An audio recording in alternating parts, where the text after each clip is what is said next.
What's up, guys? It is a lovely Wednesday after a beautiful, beautiful 4th of July weekend. Guys, how did y'all spend y'all's 4th of July?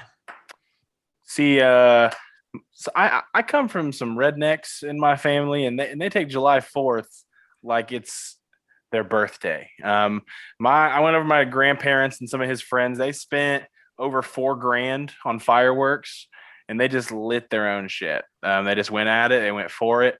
It was wild. It was crazy. A lot of fun. Good food. I just can never imagine why human beings would think to buy $4,000 worth of fireworks. But hey, I didn't pay $1 for it, so it was a lot of fun. Rashad? I ate myself into oblivion. Same thing I do for any major holiday. You can find me near the dinner table. That's where I'm at. As small as Rashad is, that's like 2 hot dogs. Oh my Jesus! I have an appetite, man. I could eat like crazy. Y'all gonna find out when we come to Indianapolis and we go out to eat because we're planning to go somewhere really nice. That's the plan, really right? Planning. I mean, hey, all I know is that I'm ready to try that spicy cocktail. That's all I know. Okay, so guys, I mean, 4th of July was, it was okay. Destin, when he says, I don't know why people would spend that much on fireworks. Look, I didn't get to do my own fireworks this year. My girlfriend had me like on money timeout or money detention or something like that. So couldn't buy any of that. I would have set San Antonio on World War III because I am that guy, and I would definitely spend $4,000 because it is just that fun. I get to light things on fire and they go up into the sky and make a loud sound. So, hey, I mean, it sounds like a beautiful time. I got to sit on my patio. Really went down to San Antonio, see my brother's gender reveal. He is having a boy. So yay for Mateus, I believe. Mateus Pivia. Mateus Otanel Pivia. So everybody is having a boy this year. I mean, I feel like me and my wife found out we were having a boy, and I was so excited. And then I just look on everyone's social media, and everyone and their mom is having a boy this year. But it's okay because fast forward 19 years, my son's going to be in the NBA, and everybody's just going to be waiting on him. Well, I know that gene's not coming from you, so it's got to come. You don't know. You don't know. It's got to come from someone else deep down. I mean, hey, I got to see fireworks and see some dude fire off a semi-automatic in the sky for some reason. So, hey, man, it always gets crazy around this time of year. But, guys, we got some interesting things to get into with you guys. Now, again, we are the official podcast of Fansided. Again, shout out to them for having us on. We are grateful. Official Colts podcast of Fansided. So, again, guys, there was a tweet out there, by Michael Strachan's Instagram. Someone tweeted his story out, and they are in Texas getting some work in, and I got excited because from what it looked like in the picture, not a lot of detail, but what it looked like was they were sitting in the end zone of a high school that is like 2 minutes away from me. I didn't graduate from there, but they're my alma mater's rival, and the Temple Wildcats. I mean, the end zone looked just like it. The stadium almost looked just like it. But I actually found out that it was in Houston, so I was kind of disappointed because I would have, left work early and went to go track them down, made maybe a couple calls that I have connections in the athletic office and say, hey, where are they at? Phone numbers, emails, whatever the case may be. So what does this mean for the guys that we're seeing? Training camp is right around the corner, but they're down here in Texas. I'm not entirely sure who in the hell lives in Texas out of all these guys. Real quick, I'm gonna read off the confirmed people who were there. Yes. So Carson Wentz, of course. It was the big draw is that we saw Carson Wentz was there with some of his receivers. So Carson Wentz was there. Wide receiver Michael Pittman. Michael Pittman was also there. Obviously, this came from Mike Strachan's Instagram story. So we got him, Nyheim Hines, Zach Pascal, Jacob Eason, Mo Alley Cox, Michael's favorite player, Paris Campbell, Ashton Dolan, Kylan Granson, Michael Pittman.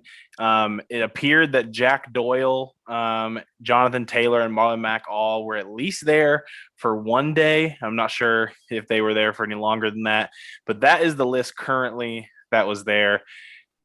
I think it's really cool that that the rookie offensive playmakers are out there. I mean, Mike Strachan is a day 3 pick, already traveling with some of the guys on the team trying to get better. I mean, Frank Reich, I think it was like this last week or 2 weeks ago, went on a radio interview and had a lot of good things to say about Mike and Kylan, just where they are mentally, where they're picking up the playbook, and how athletically that they're just there. They've really wowed them in the mini camps, rookie camp, training camps so far. I'm excited. It really did get me excited, a little bit, probably more than it should have been. Just to see some of those young guys out there with them was really cool for me, and loved that just so many of the receivers and tight ends were there. Jacob Eason being there was also surprising to me. That was really cool to see. It just feels like he's always trying to learn more. I really do respect that in him. I don't know who's going to be QB2 this year, whether it's Eason or Ellinger. But all I know is Jacob Eason was in Texas and Ellinger wasn't. And, I mean, Ellinger's from Texas, so. Well, hey, I mean, Jacob Eason and Michael Pittman are basically best friends. Like, they are really close. They're together all the time. So I just have to say that. I wish it would have been closer to you, Mike. I would have liked to see you track them down, and maybe you could have played the Bobby Okereke role on defense. You could have stood in that middle linebacker. Bro, I would have locked Michael Pittman down, bro. He would have not had to get that inside step on me, bro. Morale Cox would have took that seam on you, though, bro. Man, bro, all I got to do is just sit back, not run with him, and he'll drop the ball. I mean, I don't have anything to worry about. Morale Cox has a 1.5 feet on you, Michael. More than a foot and a half. Like, we're not. Okay, maybe not. It's less than a foot and a half. It's less than right. I would not have tracked them down and asked to go to the basketball or to the football field. I would have found my old security guard and said, "Hey, man, throw me them keys to the gym." And I would have recorded me breaking Mo Alley Cox's ankles. I mean, I would pull up Trae Young, Steph Curry style. I would have walked them down Luka Doncic style, and I'd pay a lot of money to see Mo Alley Cox versus Michael Terrazas one-on-one to 21. This isn't about Michael Terrazas versus Mo Alley Cox pay-per-view coming in August 2022. But look, man, this is not what that's about. But it is great to see these guys coming together. Now, the fact that I do not believe T.Y. Hilton was there, was he? No. It wasn't confirmed, at least. And I mean, Okay. Houston's his second home. So that's weird not to see that now. So we don't know. It's not confirmed. So I'm going to assume that he wasn't. So who was the guy that rallied the troops? I mean, I want to say it was Michael Pittman. I mean, he's the guy that's there, possibly Zach Pascal, Marlon Mack. I mean, Carson Wentz himself, Jacob. I mean, they're working together. They're building chemistry. They're learning what – I actually love this for Carson Wentz because this is something that I don't think Andrew Luck did, Jacoby Brissett did, Phillip Rivers did, although it was because of COVID restrictions, but they did do some 7-on-7 that was reported last offseason. But the fact that they're all getting together again in public, going to out of a different state, mind you, getting work in. I don't know why Houston was the place to go, but they did have to make sure that it was far enough away that it didn't seem team mandated or team run at all, because you can get in trouble with teams organizing practices outside of mini camp and training camp right now. So well, maybe you could have came to Temple. Michael wants an invite next time.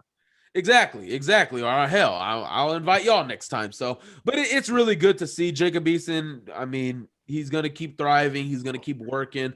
There is a legitimate shot. If Carson Wentz has an injury history of getting injured, Jacob Eason is one play away from actually being the face of this franchise for a game or much longer than that. So he's staying ready. He's working. He's grinding. Michael Pittman is working. He's teaching Mo Alley Cox to catch with his hands, not his helmet, or to not let the ball go through his hands and into another defender's body. So, I mean, it's a good thing all around. Everyone's coaching everyone. So I love it. And typically in times like that, you want to have another quarterback so somebody else could be getting reps as well, especially when you have that many wide receivers, multiple running backs, multiple tight ends. Everybody can get sets and get reps and make it go by a lot quicker. You don't want Carson throwing until his arm gets dead out there. So I understand why there was another quarterback out there at the session as well. All right. Well, I'm not sure if we have anything else to talk about that, gentlemen. Do we? No, sir. All right, so we are going to be jumping into a series that we're actually going to be doing here from now on. I mean, it's an interesting series. We're going to go position by position, and we're going to discuss the top 10 players at each position. So today's positions we're going to talk about is, I mean, it's the two most important positions in football. We're going to go quarterbacks and we're going to go pass rushers, primarily on the defensive end position. No interior guys. DeForest Buckner's not going to be here, but we might have a sighting of Ben Bandigoose. So, I mean, we'll see how it goes. Destin, we're actually going to start off with you, man. Who do you got at quarterback?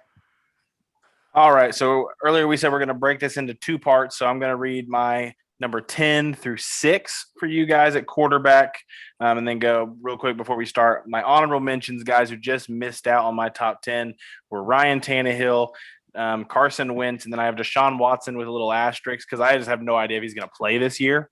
So obviously if that situation gets figured out and they solve some of the issues going on there, whether it's him being traded or his legal issues, he'd be in the top 10. But currently, without those three guys, at 10, I have Justin Herbert for the Chargers. I liked what I saw from Herbert last year. I was bigger on him in the draft process than most, but I mean, he wowed me with some of his arm talent that he was able to show. I mean, Oregon had a very simple offense that they made him run, so it really just irritated me watching him last year, knowing that Oregon just held him back that much. Mm-hmm. At 9, I have Joe Burrow. Joe Burrow tore his ACL last year, I know. But coming into this season, I like the weapons that the Cincinnati has. I liked what Joe Burrow was able to do last year. I think Joe Burrow even showed glimpses of being like in that special type of quarterback, just a young guy right now. I think Joe Burrow is going to be really good in the NFL. I have him in my top 10, Joe Burrow at 9. At 8, I have Lamar Jackson, Baltimore Ravens. I do think Lamar is better than, say, like Michael usually gives him credit for, but he still has things he has to work out in the arm issues. They did go out and get a receiver in the first round that I hope is going to be able to help him a little bit this year, but I have him at 8. 7, I have Matthew Stafford, who's with the Rams this year. I've always loved Matthew Stafford, love his grit, love his talent. I think the Rams should be the favorite to come out of the NFC for sure with the defense and the addition of Matthew Stafford and the weapons there. So I have Matthew Stafford at 7. And then at 6, I have Dak Prescott. I have not always been a Dak Prescott believer, but man, last year before the injury, just the ability he has is incredible to me. I think they're going to be healthier this year. I'm really expecting the Cowboys to be the team that wins that division. I've said that multiple times. I think they're going to be healthier on the offensive side of the ball, and I think Dak Prescott has that special type talent that I didn't give him credit for until this last year. Jesus. Okay. Rashad. My honorable mention was I had two of the three that Dustin had. My honorable mention was Ryan Tannehill and Carson Wentz for sure. I could basically say the AFC South, right? My honorable mention. So at number 10, I have Kyla Murray.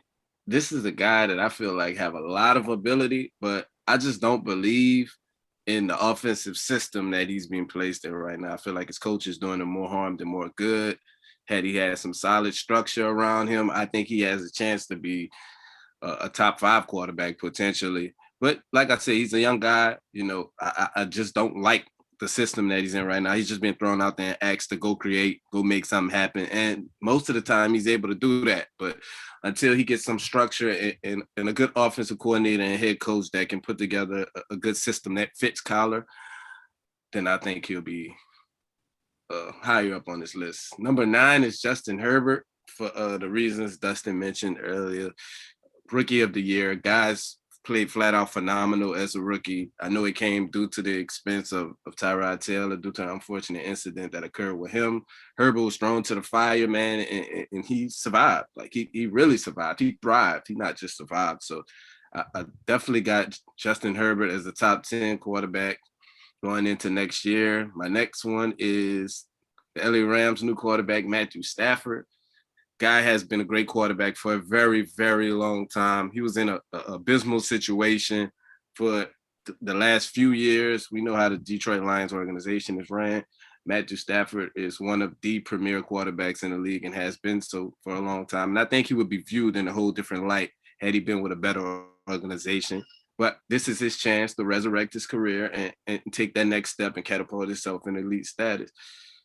So number 7 is Lamar Jackson. Lamar Jackson, former MVP, finally got a playoff win this past season. So he got that monkey off his back. Now he just has to defeat Mahomes. More on that guy later. But Lamar Jackson knows what he has to do. He has to get better as a passer.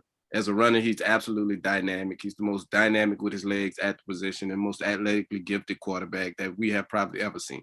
So that is what it is. And that's why he's at number 7 for me. Number 6 is, and Dustin don't have this guy on his list, and he wasn't even an honorable mention because Dustin just hate people that is old. Tom Brady, Dustin. Tom Brady. And I hate Tom Brady. Everybody know I'm a Colts fan. I hate Tom Brady. You know the story, but I just can't dismiss what he just did. I believe all I have to say about it is he's not in my top 10 honorable mentions, and I meant what I said. No apologies. I don't care. Tom Brady, maybe if you're listening to this, I mean, I don't think you're a top 10 quarterback. Bite me. Actually, a top 13 quarterback because you named 3 honorable mentions. And Tom Brady had a better season than probably 8 of those guys on your list. But anyway, that's neither here nor there. Destin realizes that Tom Brady drinks avocado tequila, so he's probably going to bite you. He's pretty weird. especially after at least 3 of those. Tom Brady, man, he's number 6 on my list. I just can't go against him anymore as far as just doubting him or discrediting him. Tom Brady is who he is, man. He will continue to make people look foolish that doubt him. I will say that if I was making a top 10 quarterback personality list or a top 10 quarterback social media presence list right now, he'd be on it. What about top 10 quarterbacks from last season? Dustin, don't do this. Dustin, don't do this. We're talking about production, Dustin. That's what we're talking about. Don't make me mad. I don't do this. This is Mike. Mike does this. He might be on the ending part of that, like the ending. Dustin, do you know what he did last year? Did you see the numbers? So we're very up and down, having a conversation that the GOAT should not be in a top 10 list. Really? I'm sorry. I don't think Tom Brady's a top 10 quarterback. I think he did. I think they found great ways to use some of his liabilities he has with his arm currently, but like I don't think that's taking away from him. The dude's over 40. Like I just don't think he is a top 10 quarterback anymore. Real quick, he had a top 10. I mean, obviously he was a Super Bowl winning quarterback last year. I mean, all of the quarterbacks that I would rank higher than him last year would trade him seasons. Okay, 600 yards, 40 touchdowns, 12 picks, 102. So real quick, Rashad. We got to get to your number 6. That's my 6. Yeah, Brady was his 6. Yeah. Okay, all right. Because I mean, when it comes to quarterbacks, I'm not going to listen to Destin. He came out and said Zach Wilson is so great. No, he's not. So when it comes to Tom Brady, I'm not going to listen to that either. So, talking about your 2 lists, I mean, the fact that you're not going to do yours, Destin. Oh, I'll get to it in a minute, but we got to. You know, the fans are probably already forgetting Destin's list, so we gotta go through it again. So real quick, I had Herbert, Burrow, Jackson, Stafford, Prescott were 10 through 6. Okay, so the fact that Herbert and Burrow are on that list is a little bit crazy to me after rookie years that were very, very promising. Year 2 is huge for quarterbacks, man. Year 2 is huge. Herbert caught a lot of crap during his draft process. I don't know why. I mean, the arm talent was clearly there. But the fact that Justin Herbert, like I've mentioned it before on this podcast, Justin Herbert versus Patrick Mahomes, man, that I'm going to watch every single game I possibly can. But with Joe Burrow, man, the fact that this man has T. Higgins, who played a lot better than a lot of people thought he would. He has Jamar Chase. He has Joe Mixon. He has it. And Tyler Boyd. And we can sit here and say, oh my gosh, the Bengals didn't give him an offensive line. Dude, you gotta get your quarterback something to work with here. So, I mean, would I put him over other guys that should be in the top 10? No, but I'm not mad at it because of the trajectory that these guys seem to be on. Lamar Jackson, on the other hand, I would probably put those guys above him because of their pure talent with their arm. And that's what we do at the quarterback position. We make plays with our arm. I'm going to harp on the Tom Brady, but it's going to go into a little bit of this. The work that you do, and I said this, Destin, I think you remember me saying this when I was talking about Andrew Luck. His presence at the line of scrimmage pre-snap, his work, his identification for the defenses, where they're going to be, and just picking defenses apart, they do that so much better. Justin Herbert, Joe Burrow do that so much better than Lamar Jackson. I have to get that. I have to put that into consideration because they're putting their offense in a better position to succeed rather than Lamar Jackson. If he doesn't have a way out, he just runs. I mean, these guys are a little bit better at the line of scrimmage than Lamar Jackson. So I would put them above.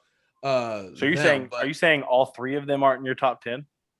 I actually don't have Burrow and Herbert in my top 10 currently because you just said that you would have them over. I know. I knew you were going to get to that, but I was going like maybe right now, not what I think they're going to be in 2021. I see what you're saying.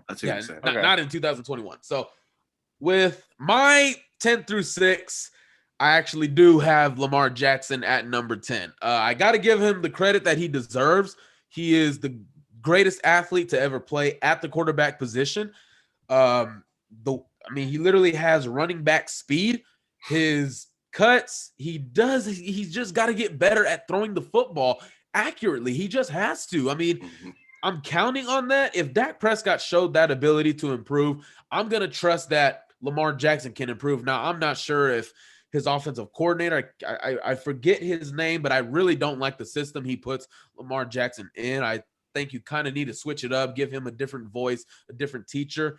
But I'm going to give Lamar Jackson the respect that he deserves. I'm going to put him at number 10. At number 9, I'm going to go with Matthew Stafford because he's shown a lot more in his career than a Joe Burrow, than a Justin Herbert because of what he's done. Like Rashad said, if he was in a different organization, he would be looked at as possibly like a Russell Wilson, who's won a championship, who's carried his team a lot. And that's exactly what Matthew Stafford has done, except for just winning a Super Bowl. So got to give him his respect there. This one is actually going to surprise because I love the arm, but I also love the athletic ability as well. I'm going Kyla Murray at number 8. I honestly think Cliff Kingsbury is on his way out, in my opinion. I mean, he has had the luckiest outs as a coach I've ever seen. I mean, at Texas A&M, as a quarterback's coach, you get Johnny Manziel. He explodes, and people look at you, oh, man, you got Johnny Manziel. Come to Texas Tech. You stumble upon Patrick Mahomes. He makes you look good, and he would have won a Heisman if you could at least recruit some damn defensive players, but he didn't do that. And now you go to Arizona, and you have Kyler Murray, but you're still not allowing your defensive staff to play Isaiah Simmons where he needs to be played, and you're not putting an offensive line around him. You've done a good – it's not on him, but brought in DeAndre Hopkins. They got A.J. Green. They have Christian Kirk. I trust Kyler Murray to make the most out of this scheme. I don't trust Kingsbury is just the guy to be the face of a franchise at the NFL level. So I'm going to go Kyler. At number 7, I'm going to go Dak Prescott.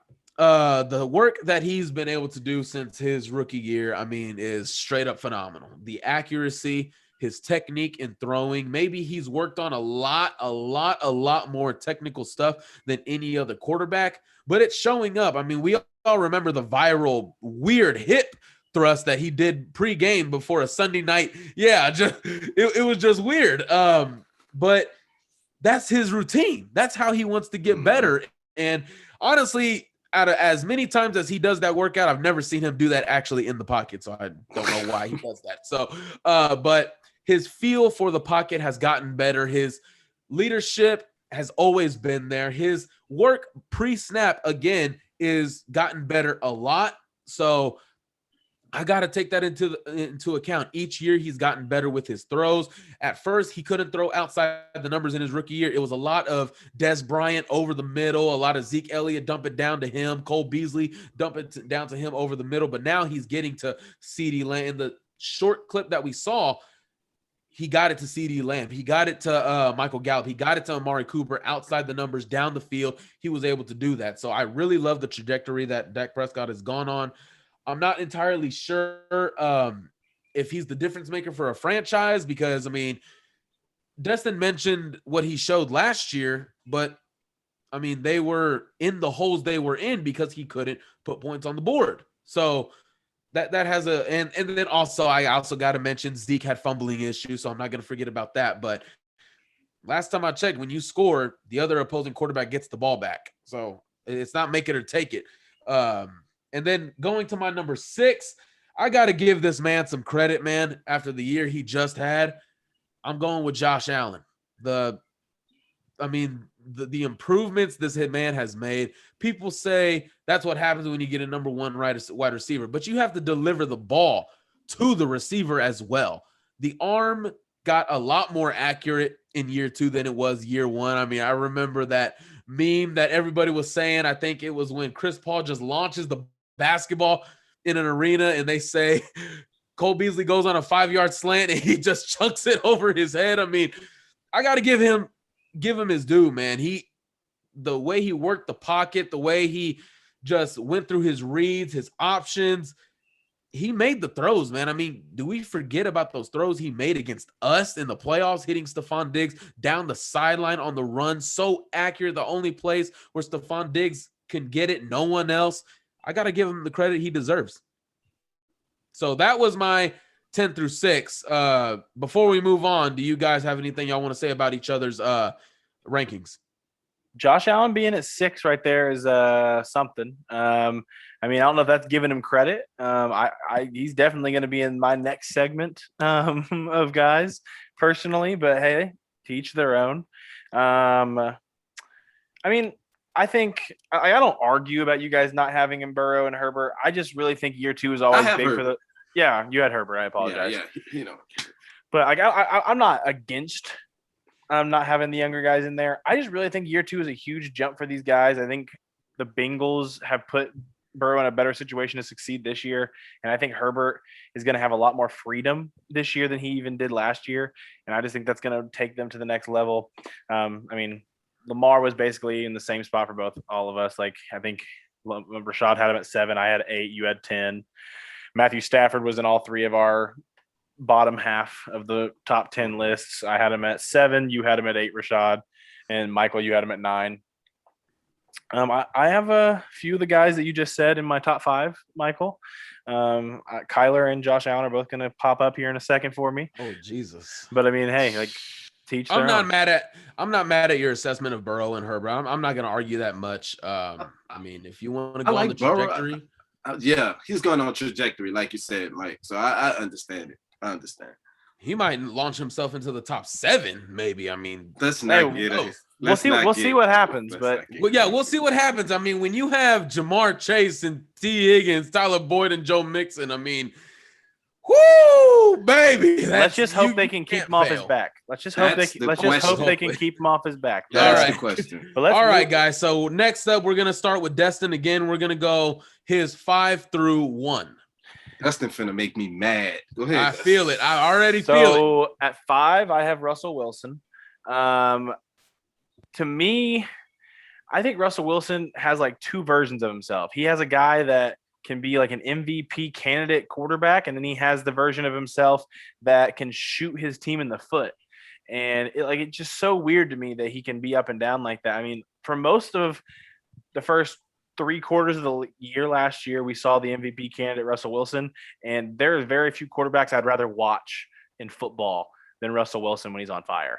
The deep ball is beautiful. The airtime is beautiful, but I have him at 5 just because of what I'm thinking for this year. At 4, I have Kyler Murray. I really think that Kyler Murray has impressed me the most with is just his ability the touch he has on the ball already as a young quarterback. And I think he's going to keep improving. They keep adding guys on the offensive side of the ball for him to improve. And I'm not the biggest Cliff Kingsbury guy, but I do think Kyler Murray is going to be a guy that keeps taking those steps forward. I think Kyler Murray is a stud. Like I just can't say it enough. I just think he is that. So I have him at 4. At 3, I have Aaron Rodgers. We don't need to get into where I think he's going to be, what team he's going to be on yet. But I think Aaron Rodgers is still a top 3 quarterback talent. I mean, he was the MVP of the league last year for a reason, one of my favorite quarterbacks of all time.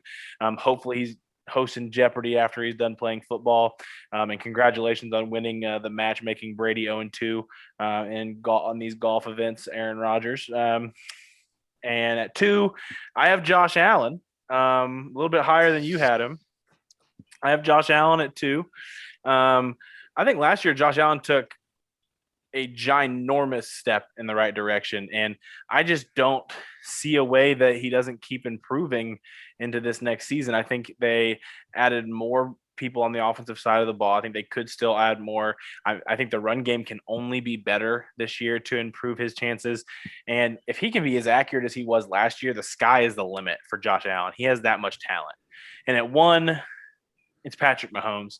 I just don't think there's a better quarterback in the NFL. I think you're trying too hard if you try to think who the best player in the NFL is and you don't think of either Aaron Donald or Patrick Mahomes.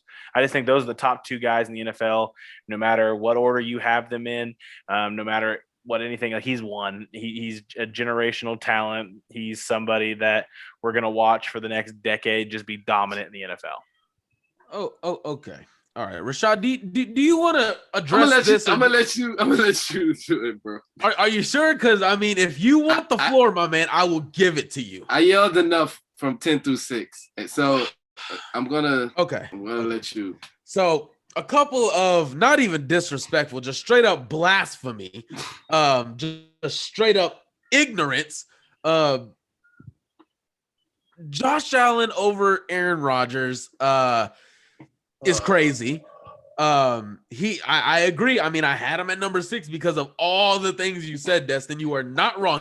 He made a ginormous leap. He was one of the best. He was in the MVP conversation. He had it all.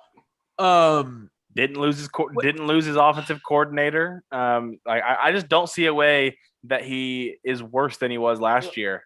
I just don't. But Aaron Rodgers has had nothing but Devontae Adams for like the last 5 years, and he continues to win MVPs, and his defense lets him down. But here's the thing. I understand what you're saying, but I mean, I punished Deshaun Watson all the way out of my top 10, and there's just so many question marks around Aaron Rodgers right now. I would be shocked if he didn't play football this year. That's why he's in my top 10 still. That's why he's still number 3. But here's the thing. Regardless of where he goes, he's going to be as great as he always is. That's the thing about it. Now, I want to address also where in the hell is Tom Brady? Did you have like a 0 earlier? We talked about this earlier. But did you have a 0? Do you have 0 before 1?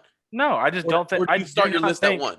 No, I just don't think Tom Brady. First of all, Tom Brady is not the best quarterback in the NFL. I'm sorry if that's what you think. Okay. There's not 13 people better. 13? There's not 13 people better. I just have. First of all, I would not say that I think Tom Brady has ever been like a top 5 talented quarterback in the NFL in his career. I think he has had the best NFL career of any quarterback ever. And I think any of the guys that I would rank above him talent-wise would trade him careers in a second, trade him talents to have what his career has been. So it's not a disrespect towards Tom Brady. It's just I think these 10 quarterbacks are more talented than Tom Brady is. I think that's Tom why Brady we should have did a top 10 arm talent list. That would have been an entirely different list, Dustin. But this was you named it. This was to me, I made my list off of who I think are the most talented 10 quarterbacks going into next year. So here's the thing, Rashad. He tried to be slick about it, but he's not going to get off the hook. I'm still reeling his ass in, okay? He's trying to get away. But I'm about to throw him on the boat. I knew it was going to be disagreed with. I knew it was going to be disagreed with. I'm about to throw you on the boat, slice off your flesh, skin you, and put you on the grill. So you have a guy, okay? A guy who I want to challenge you to do something. I want to challenge you. Well, real quick. His greatness has always been questioned. I hate him. Trust me, I hate him. But it's time that we give respect where respect is due. We kept saying that, oh my gosh, he is scared of pressure. Well, guess what? He gets pressure in 3 games and he completely annihilates them. So he erased that on the biggest stages in the playoffs against freaking Washington, best defense, one of the best. He annihilated Washington. I mean, I think 43 points is. I mean, I don't know, Rashad. 43 points is a lot against one of the better defenses, right? Yeah. I mean, I wasn't good at math. I didn't go to college for math. So I mean, I'm just saying, 43 points in an NFL game is a lot against one of the better defenses in the league. And then you go up against a New Orleans team who's had your number, embarrassed you, attacked you in all sorts of ways, and he again rises up to the challenge and becomes. It was 31 points. It above that. It was 31 points, and he had he had 2 touchdowns. Okay. It wasn't an awful game. I'm not saying that, but I want to say this. Destin, real quick. I know, but I want to. My challenge has to do. I hope you guys are so proud of me. I'm not yelling. I'm proud of you. I am, but I took a couple of. My challenge. I know, but I can't. My challenge has to be said now. You're not about to jump in the line. Michael, you know, listen. We have enough of this in the world. Michael, You're not about to jump in front of me. Michael, just I'm going to hold it down. Okay, it's going to be a very quick statement. Michael, just let me say it, and you can go. My challenge to you is to give me a reason that Tom Brady should be above these people, these top 10 people that I have, and not include anything in the past. Like, to me, talent-wise going forward, I didn't see a top 10 quarterback talent-wise last year. I think Tom Brady had games that were really great last year, and he had some throws that were amazing. But overall, across the year last year, I felt like Tom Brady multiple different times, like, shit the bed. Like, I just didn't think Tom Brady was a top 10 quarterback throughout the entire year last year. Statistically, in the he was playoffs, better than most people on that list, though, on your list. That's your part of your challenge. That's part of your challenge. Yeah, he talks about Tom Brady wetting the bed, but that's he the rose season up that just passed. He rose up against all those questions that were against him in the postseason. And I told you that I made my top 10 quarterbacks for this season going off of who I thought this the is most your top 10 projection. So I was the best that's right going now. towards this season right now. Real quick. If you're going off right now, you have to go off what you last saw. I think we all agree Joe Burrow, Herbert have a better arm than Tom Brady, but who's the most accurate? I would probably say Tom. Leadership, Tom. Pre-snap movement, coach on the field, Tom. I don't hate you guys for having Tom Brady in your list. Reaching. I'm not reaching because I'll be Carson Wentz is over Tom Brady. Here's the thing. See what I'm saying? So here's the thing. Like, come He's on. not denying it. He's not denying it. Oh my God, come on, man. I'm telling you right now, the honorable mention part, I just named like those 3. There are more people that are in that group because that wasn't saying that those were 11, 12, 13. Like I'd put if I was a betting man who I would think would have a better season this year, most likely between Tom Brady and Carson Wentz, Tom Brady would probably most likely have a better year than him. So like that's not what I was trying to say. So I will apologize for not having Tom Brady in the honorable mention list. But to me, talent-wise, going into this season, I just don't think he is more talented than the guys I said. Do I think he might have a better year than some of those guys? Maybe. He's in a better situation than some of those guys. He is. And that changes everything for some guys. I mean, if Sam Darnold starts to have success, you can be in a great situation, but you have to also make that situation great as well, and that's what Tom Brady did. Yep, because Jameis Winston was in similar situation. And he had 25 interceptions? 30. He was the first ever 30 for 30. He's the only guy. 30 for 30. He has his own 30 for 30. What if they do a 30 for 30 on Jameis?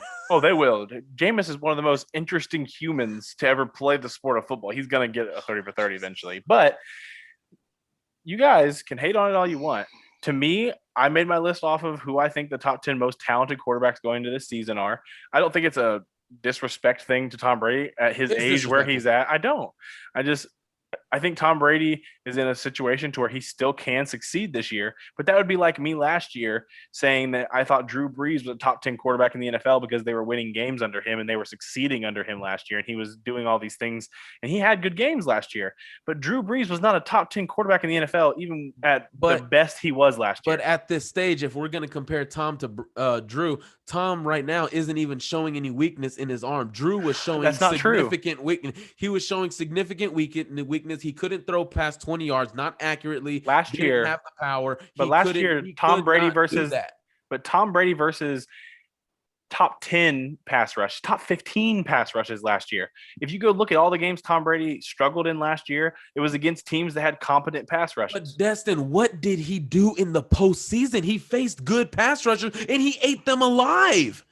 What are we doing? What? Okay, Destin's going to stick to his thing. We know how all this goes. We love our opinions. We're going to stick by us, and it's great debate. So we're going to leave that one alone. Rashad, please bring some sense and credibility and knowledge and all this to the podcast. Please. All right, my number 5 is Josh Allen. Josh Allen, he took like you guys said, he took a huge step, and I really think he has the talent and all the tools to become, a top 3, top 2 quarterback. What Dustin has him going next season. I just think he still makes some of those, oh my God, no throws. And sometimes he's bailed out by Diggs or he's bailed out by another receiver, John Brown or whatever the case may be. He still makes some of those, too many of those for me to comfortably put him in the top 3. But I think a top 5 quarterback is fair for Josh Allen. And I just think he got rid of his biggest hurdle, which was the accuracy. We all know that was the knock on him coming out of college. And it seems like he fixed that with this past season.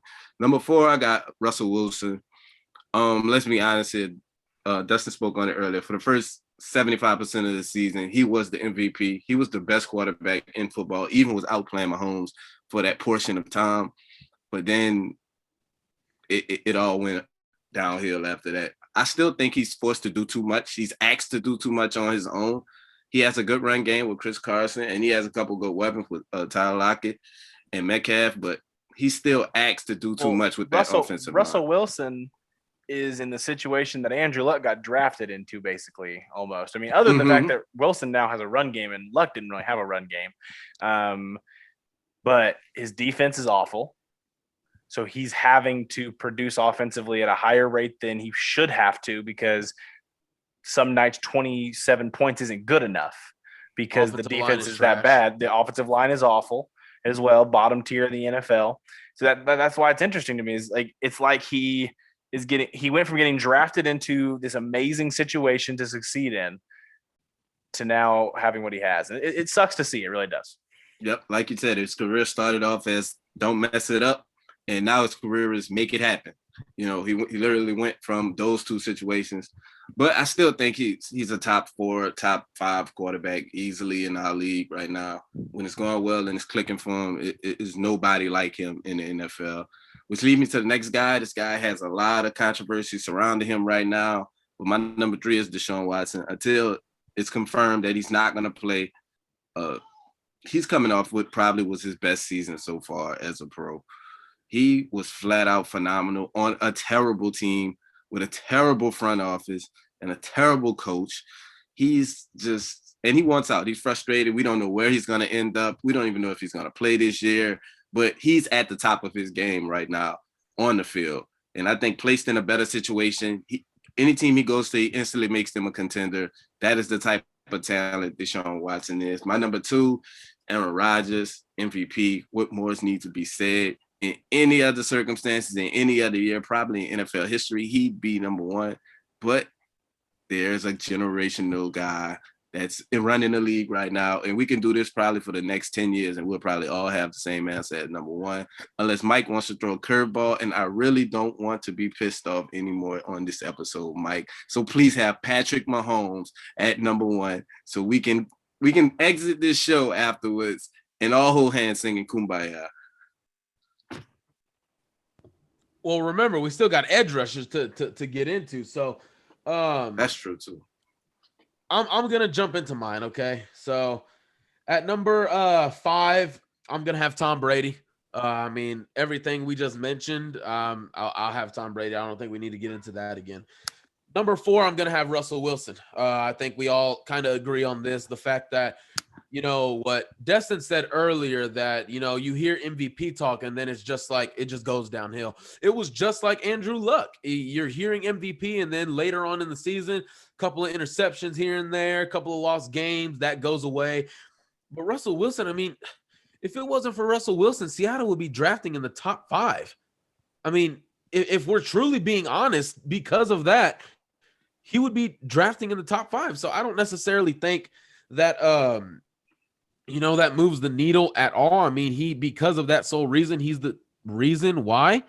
I just think that it's going to be, those watching on YouTube, we're getting a really good view of Michael's iPhone in the camera.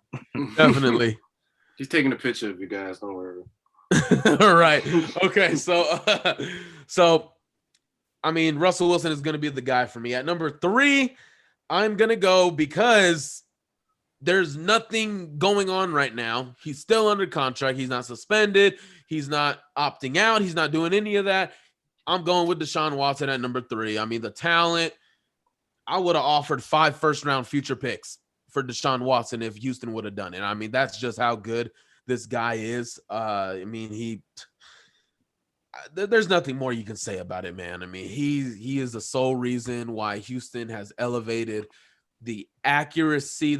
He's probably one of the best, if not the best, accurate thrower on the run in the NFL. That's just facts to me. So, but it is very close, but I think I would take him. So, here's the thing when it comes to 1 and 2, guys. Here's the thing when it comes to 1 and 2. We don't have to speak too much on it, but Rashad did mention it. And I look at one quarterback and I see he has a generational coach.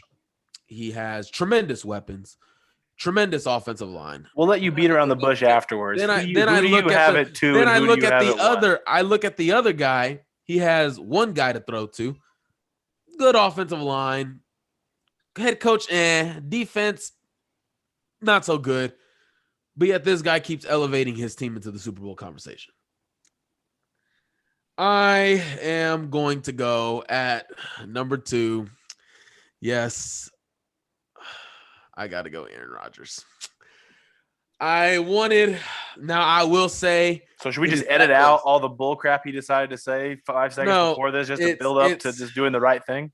It's this close. It's this close to Aaron Rodgers being number 1 to me. I mean, the fact that he just keeps on elevating guys around him who are practice squad guys in reality. He only has Devontae Adams. He has nothing else. I mean, the fact that, in my opinion, I would want to put Aaron Rodgers at this list. The things that Patrick Mahomes has done, doing sidearm throws, doing all this fancy stuff, Aaron Rodgers has been doing that.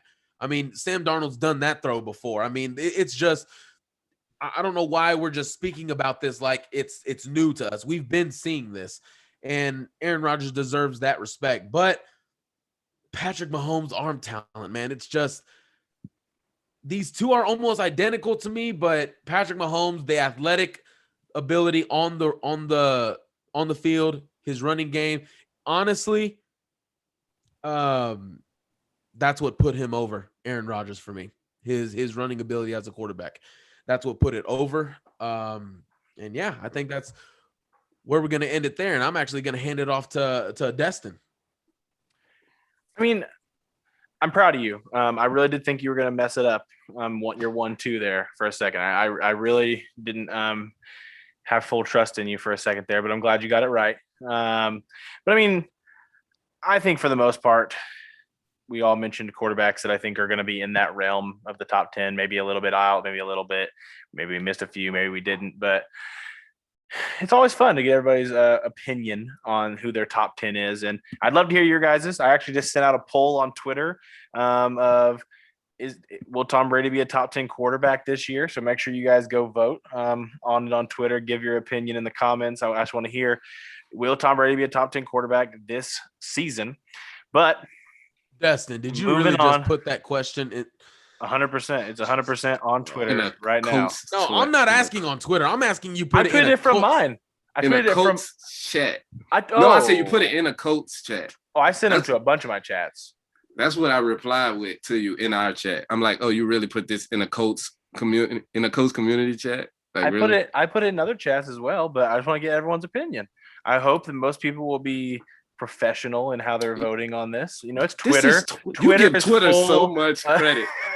You give Twitter way too Oh, much credit. But moving on to our last topic / ranking of the day. This is our One Call Technology topic of the day. One Call Technology is a managed telecom service provider whose senior staff has 100 plus years of experience in virtually every aspect of business communications, business phone system installation and services, managed telecom service providers, telecom carrier management's high-speed internet. Head on over to One Call's website at www.onecalltech.com or give them a call at 888-585-8850 and tell them the Blue Stable guys sent you. Up next, we are going to do our top 10 edge rushers. So not just pass rushers. This is guys rushing off the edge.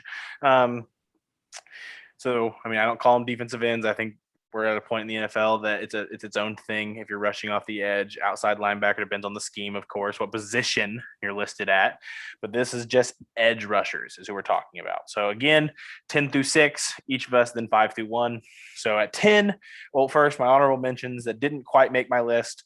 I had Cameron Jordan, Carl Lawson, and Hassan Reddick. And at 10, I have Daniel Hunter. I think he's a stud. I think a lot of people forgot about him because he didn't play this last year, but he's a stud. Just flat out is a stud. At 9, we have Brian Burns. I think he's one of the best young pass rushers in the NFL, and I think he just keeps taking steps forward. And I think he's going to be a top 10 guy this year. I do. At 8, I have Chase Young. He keeps making those steps. He was a rookie last year, and I think second half of the season started to really show how dominant he's going to be in the NFL. I think he was – we've talked about it. Being a rookie edge rusher is tough. It's one of the tougher things to come in and do and to be able to learn how to rush against NFL calibered linemen. But I think the second half of the year we saw Chase Young really show that he's going to be special in this league. 7, I have Chandler Jones. Chandler Jones is a guy that consistently is a stud in the NFL. Just finds ways to gets his sacks, and I just feel like adding J.J. Watt on the opposite side of him is going to help him as well. I'm excited for the Cardinals to be able to improve in that aspect. At 6, I have the younger Bosa. I have Nick Bosa, just because I think he's coming off the ACL tear. But, we saw how dominant he was able to be as a rookie, and I think he's in a defense that's going to help him, obviously, going forward with the talent they have there. So I have Nick Bosa at 6. Okay. Rashad? Yeah, I'm getting to my list.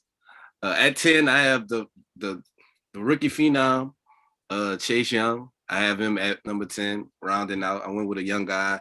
We can all see the physical talent that he is, and once he puts it all together, this guy can easily be one day 1 or 2 on this list with time as his career progresses, especially for a Washington defense that I know you're a big fan of, Mike. Yes.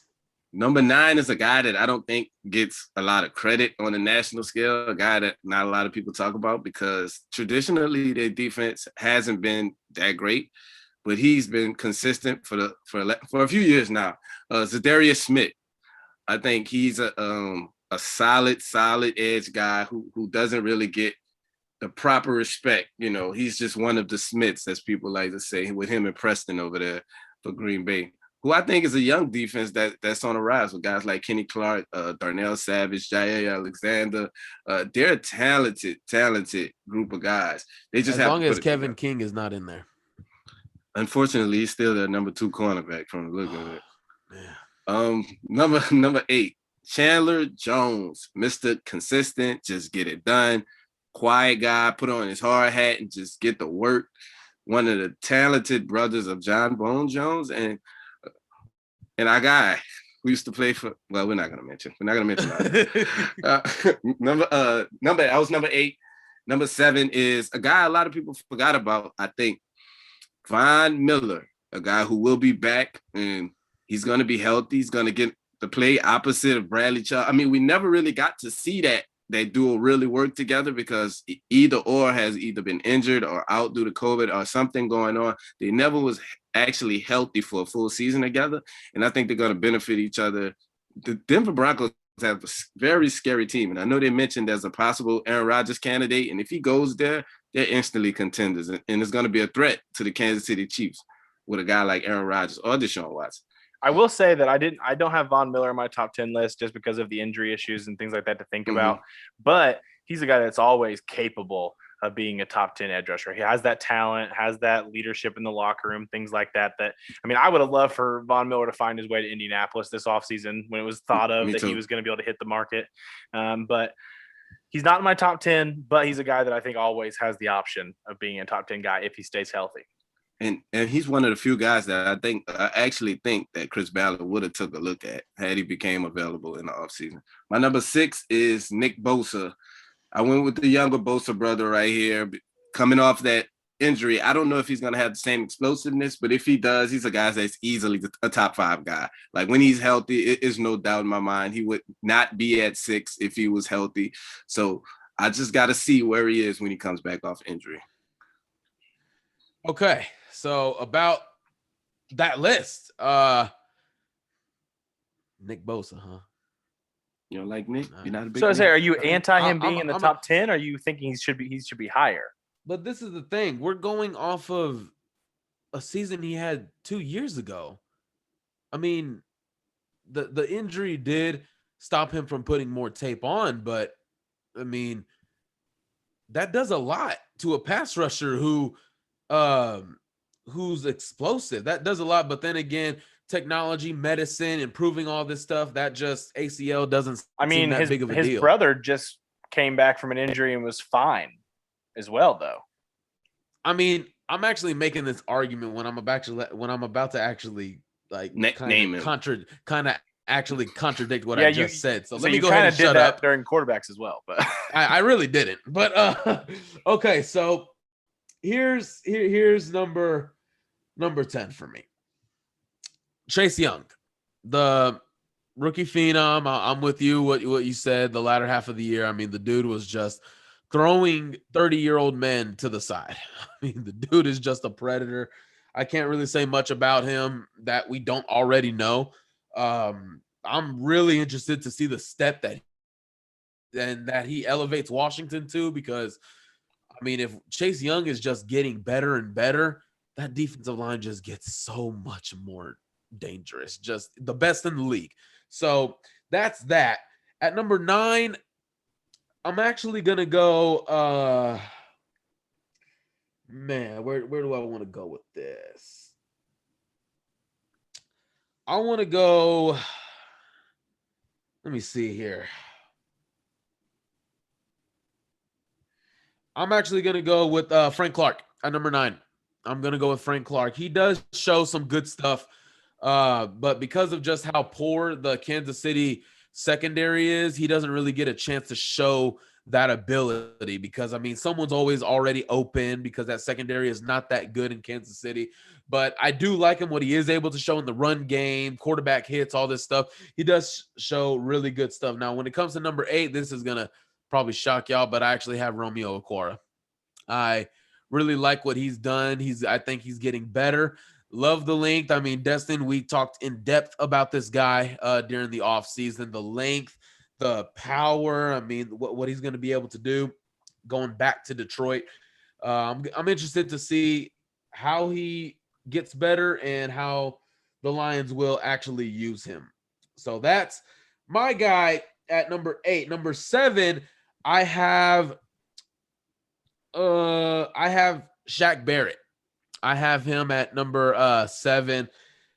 You know, the Super Bowl really hyped him up a big bunch. But in reality, I just don't think he's a top 5 pass rusher.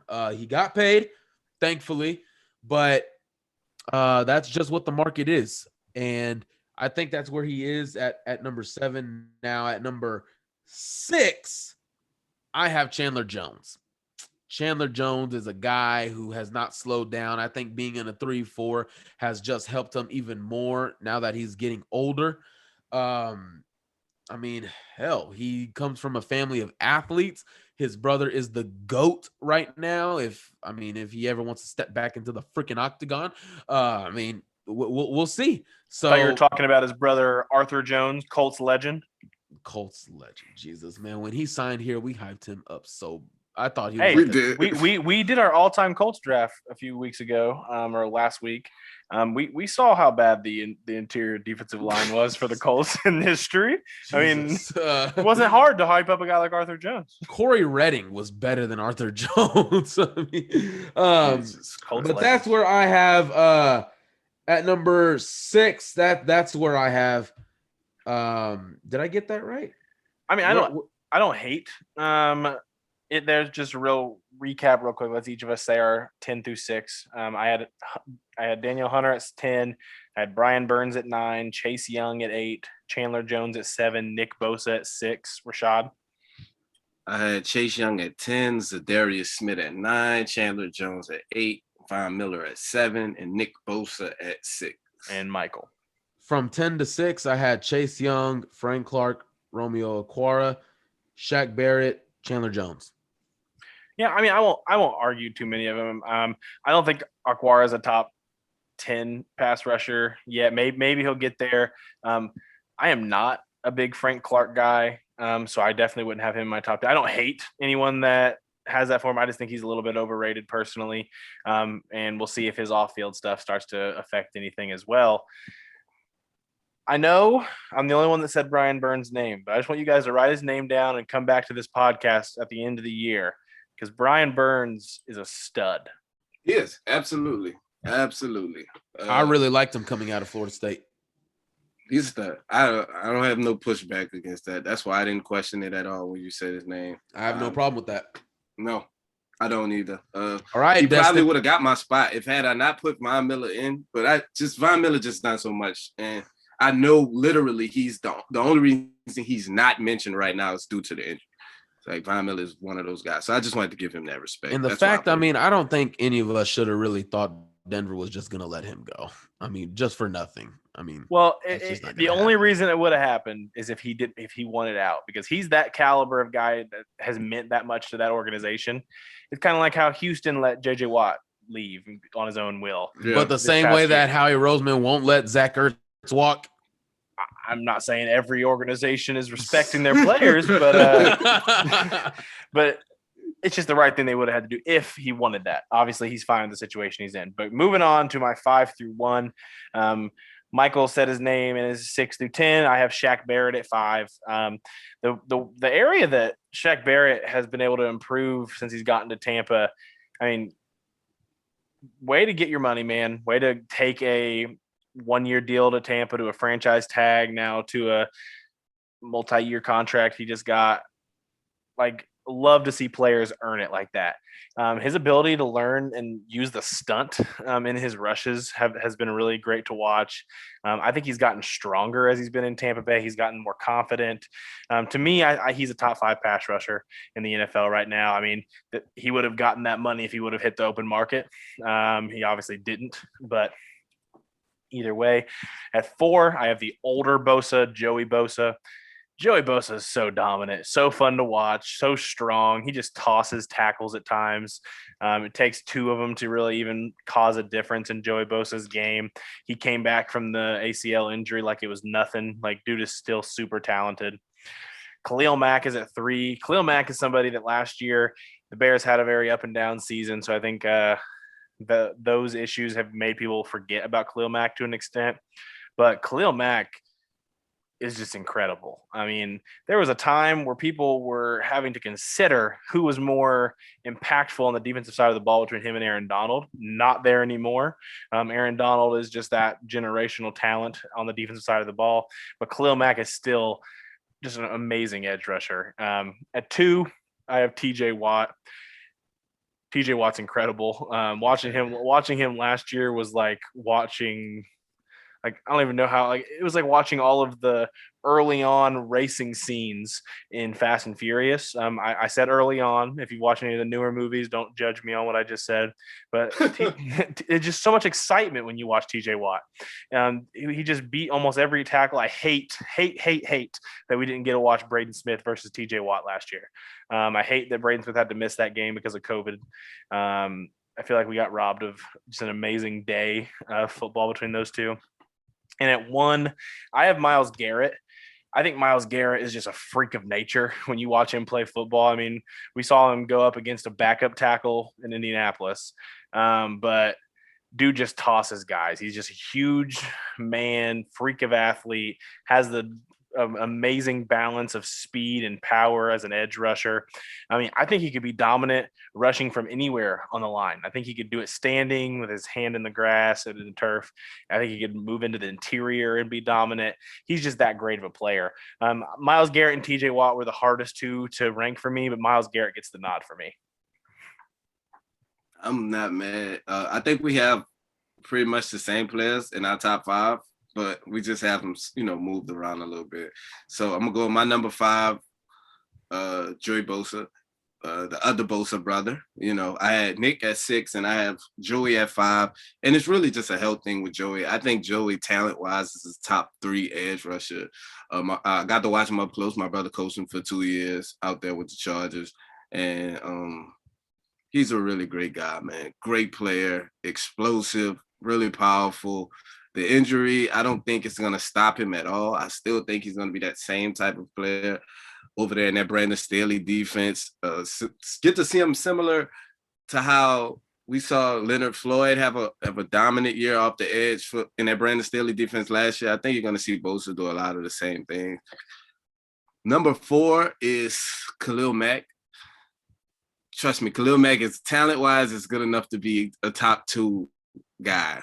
The only reason I'm not putting him in my top 3 is because consistently he just hasn't been at peak Khalil Mack level for the last 2 years.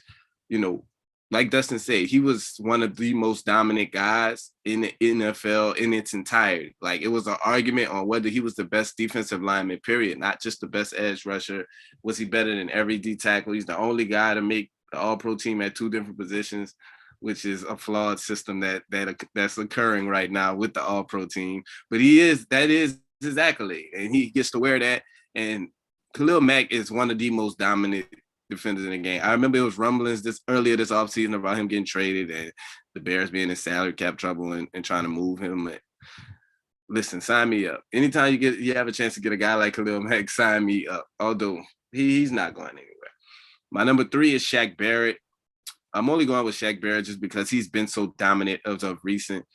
This year, he kind of slowed down overall from a production standpoint this season because he faced a lot more double teams than he's faced. So I think the stunt game was added from necessity, Dustin. I think he had to get more creative with the way he was rushing the quarterback because he had just dominated the season before that with 19 and a half sacks. And, I mean, we were talking about 30 for 30s earlier. I mean, if I had to put money down on it, I would bet that Shaq Barrett's playoff run of 2020 will get its own 30 for 30 at some point because it was incredible. I mean, unreal what he was able to do in the playoff in postseason football. I mean, if he gets to carry that momentum over, I would have no issue with you having him in your top 3. And you know what? And you know what's ironic about that? I had the last guy we seen have a run like that from the edge rushing position was Von Miller.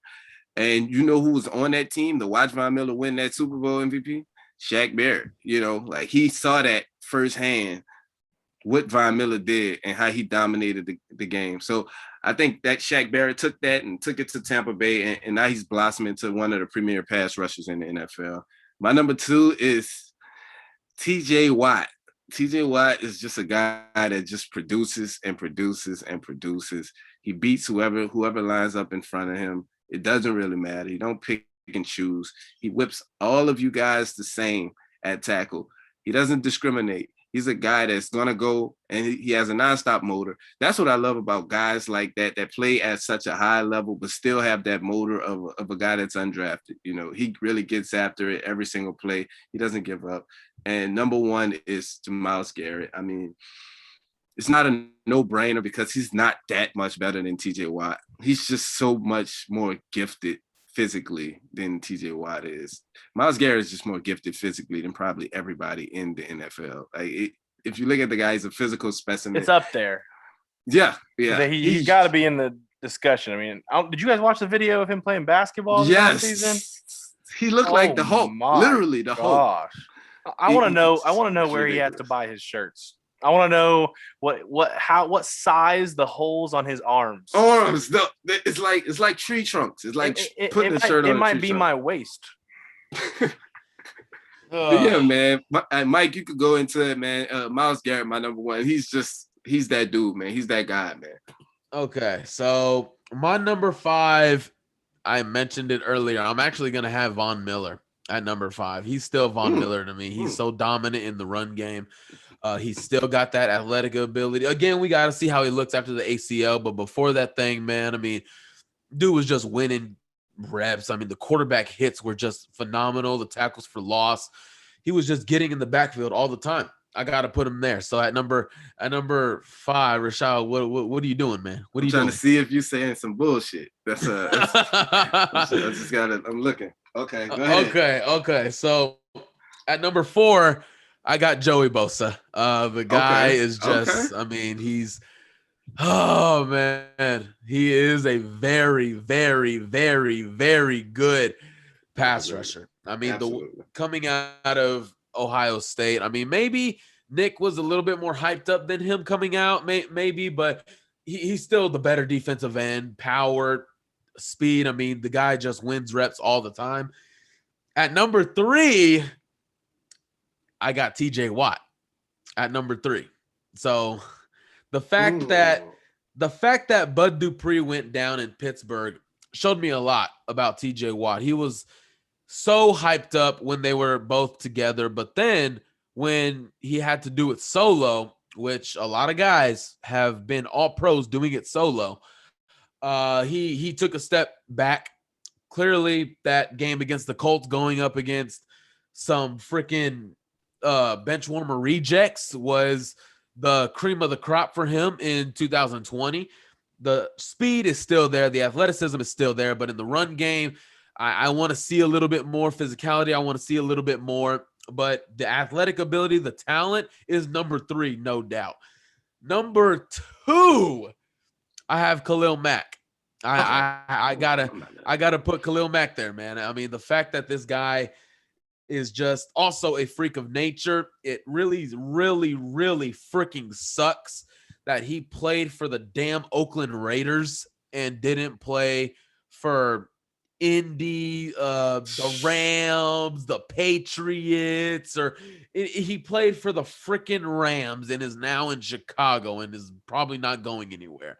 But the fact that he is just so much more dominant in the run game than TJ Watt, the athleticism is still there. His hand usage, his power, his punching. I mean, hell, talk to your brother. I mean, I think from a technical standpoint, I'll take Khalil Mack all day, strength all day. I'll take him over TJ Watt. And of course, number 1, I got Kamoko 2 round. Just kidding. I got Myles Garrett. Okay. Got Myles Garrett, obviously. I was about to say, if I would have went to college with him, I never would have guessed he's a football player. I just thought he was a freaking nerd who went to Planet Fitness. I mean, that's what I would have thought of him, but he probably also would have knocked my ass out at the same time. So, with a helmet, easy. Or just picked me up and threw me in a basketball goal. That's just how it probably would have been. Or probably not. I mean, he could have all the muscle in the world, but the power. I mean, he's definitely beefed up in the NFL. So I mean, in college, he wouldn't have looked as no, he was still frightening. I mean, no, he still was crazy. Don't get me wrong. Huge. But I'm just saying, like, he wasn't what we saw this off season. So it wouldn't have been like looking at the Hulk, like Rashad said. Those muscles are great until they meet this right front leg kick. So, I mean, that's where things stand. So let's talk about it. Any disagreements from either sides? I mean, to me, I think TJ Watt and Myles Garrett have to be your 1-2. I mean, I've heard some people make arguments that TJ Watt's above Myles Garrett. I've not been able to make that. I was about to say, decision. where do you see that? I mean, I said mine. Myles Garrett was one on mine, but there's been multiple people who have made those. I think Myles Garrett and TJ Watt are the top two. Personally, I think it's 1-2. I mean, TJ Watt was the only person giving Aaron Donald a run for his money for Defensive Player of the Year last year. Absolutely. An award that's going to be named after Aaron Donald after he's all said and done. Like he's just going to win it 20 times probably. But TJ Watt to me needs to be 2. Where was Nick Bosa on your list, Michael? On mine? Yeah. He wasn't on there. That's what I thought. I mean, I understand. Wait, he wasn't on your list at all? I didn't think so. I understand the injury. Maybe putting him off there. I just think he's way too talented not to include. That's really my only other thought. I think a lot of the other guys are really interchangeable. I mean, the latter half of the top 10 could change every year. I mean, it seems like edge rushers get hot and cold at times with their sack numbers. And I mean, we saw Eric Walden lead the league in sacks. Jesus. What did he have? Like 17 or something, 16 or something like that? I want to say 14 or 11, something like that. I think it's 11. It was a low year. It was a low year. That was a bad year for pass rushing. God, Jesus. Yeah, like I'm just, and I know nobody else had him, but I just had to mention Darius Smith though, because he's a guy that I don't think gets his just due. I think he had 12 and a half last year, and the year before that, I think he had like 13 or something like that. Like, he's ridiculous, man. But that Green Bay defense, they're just not known for their defense. Aaron Rodgers does what he does, and that defense just kind of floats along. Jair is a guy that's starting to get his just due over there. So I think as the defense improves as a whole, you'll start to see, more people get mentioned. Like Kenny Clark is starting to get his just due. My brother mentioned. Well, I can't say my brother mentioned, but right. Yeah. Almost fell into that trap. See, what needs to happen is your brother needs to come on and talk. Maybe it's before the Rams game to talk about that game or something. But we just need we just need to talk to him about what it's like to stand next to Aaron Donald. I mean, right. we can get to the coaching of Aaron Donald, but just the standing next to him, I'll take a conversation about. But this is gonna be a fun series. It really is. I'm doing one of each. I mean, we saw how many arguments we had on this. Just wait till we get into some of the more controversial me and positions. Dustin never argue. We never argue. Hey, this was a first. I knew that my quarterback list was gonna get some response because I definitely went with a lot of the younger guys just because I really think the NFL is moving away from some of these older guys. I think like we are in the area of, we just saw Drew Brees retire, obviously, and Phillip Rivers retire. But I just think we're moving more and more away from the guys that we've watched growing up. Like so many, we're just in a new area of the NFL. It's weird for us to see all these elite guys leave. So, I mean, when it comes to your comment about like who has to be 1 and 2, I mean, I'm not going to go that far. TJ Watt has to be or needs to be in the top 2, but I'm not going to argue if you want to put him over Khalil Mack. I mean, I won't argue that. I just take what happened when Bud Dupree went down. I just take that into account. Khalil Mack had no one on his defense, and he's still demolished. I don't know if I'd say the Bears had no one on the defense. I mean, talking about in Oakland when that was like his peak, when he was in his prime. Oh, I mean, I'm talking about this season for Khalil Mack and where he's at. Yeah, they had Hicks, right? Yeah. In Oakland? No, I'm talking about now. Okay. Chicago, yeah. But yeah, I mean, I'll still take Khalil, but I mean, if anyone wanted to put him over Khalil, I mean, I'm not arguing. They're still very good pass rushers, but I mean, I don't think we have anything else for the show. I mean, I don't really think so, but guys, I do have to get your opinion on something that's going down this weekend, okay? There's a big UFC fight going on, all right? UFC's 264, okay? Pretty big deal. Former NFL player on the main card, right? Absolutely, one of my favorite fighters. Maybe not one of your favorite humans. No. I mean, that's a discussion I'll table for another day. Just say no. But, just say no, Michael. Just say no and you're good. It's okay. Just say no. He's not one of your favorite humans. I'm answering for you. He's not. As Michael's lawyer, Rashad has said no. Yes. I'll say this. It really pisses me off that people just want to hang on to one incident. That's what pisses me off when it comes to these discussions about anyone. But it was a crazy incident. It was very crazy all over the place, and we still don't know what happened. But talking about the whole card in general, I mean, I'm very excited to see where Greg Hardy is taking his game. He's been very sound, very technical in his striking, gotten better on the ground. Now, how is his durability? Is cardio going to be against Ty? I mean, or Bam Bam? I mean, it's going to be interesting. I want to get Greg. I have him having Rashad Evans as his coach. Probably, trying to work on those leg kicks, work on those takedown defenses. It's going to be very interesting, but both guys have equal knockout power, man. But I'm going to roll with Greg. I think he wants to be great in this game. I think he is driven to be great in this game. Not saying that Bam Bam is, but in my opinion, the talent for Greg is still untapped. So I'm going to roll with Greg Hardy. Who do you guys have in that one? I don't know enough personally about the UFC. I'm going to be honest. I'm rooting for Greg because he's a football guy.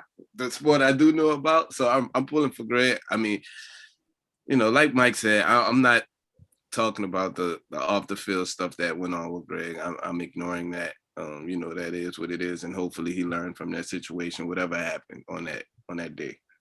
But I'm going with Greg. Hopefully Greg pulls it out, man, for the football players. I know my brother spoke to my brother about it. They root for, when football players, former football guys are crossover into different sports, they support those guys. So, I'm going to root for Greg, man. Hopefully he get it done. Yep. I have a little bit of money on Greg winning. He was the underdog. I don't know if he is right now, but he was when it opened. So I went ahead and put some money on it just to see what happened. The only other one that I put money on currently is McGregor. I do have it that McGregor is going to win. I really? think I do. Part 3. I think we've seen in the part 2 of a lot of his. I don't know what you would call them. Because I was going to say a series of fights, but trilogies. Yeah, I guess in these trilogy fights he's had with Diaz and stuff. McGregor usually finds a way to get embarrassed in one of them, but it just always seems like he responds well whenever he does decide to come back, whether it's a 2-year wait, 3-year, whatever, however much time he takes in between. It always feels like he doesn't allow it to happen again. And he also opened up as the underdog when it first came out until a lot of people started betting on it. And I know he's the favorite right now looking at it. But those are the only 2 that I have money on right now. Okay, so if we're going to go ahead and jump into the main event, this fight, in my opinion, is going to determine whether Conor fights again, in my opinion. This is – all the marbles are on the table. They're here. I got to give Dustin Poirier his credit, man, how far he's come as a fighter, working on his striking defense, takedown defense, striking, wrestling.